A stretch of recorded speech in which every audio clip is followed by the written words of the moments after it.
সাবেক সংসদ সদস্য ও শিল্পমন্ত্রী নুরুল মজিদ মাহমুদ হুমায়ুনকে গ্রেপ্তার করেছে পুলিশের elite force rapid action battalion RAB. বুধবার ভোরে ঢাকার গুলশান থেকে তাকে গ্রেপ্তার করে র্যাবের একটি দল।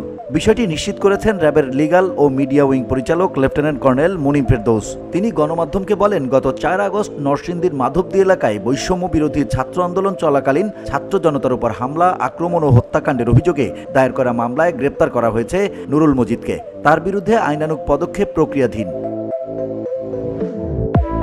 এদিকে মঙ্গলবার দিবাগত রাত 1:22 তার ছেলে মঞ্জুরুল মজিদ মাহমুদ সাদি সামাজিক যোগাযোগ মাধ্যম ফেসবুকে পোস্ট দিয়ে তার বাবার গ্রেপ্তারের বিষয়টি নিশ্চিত করেছেন।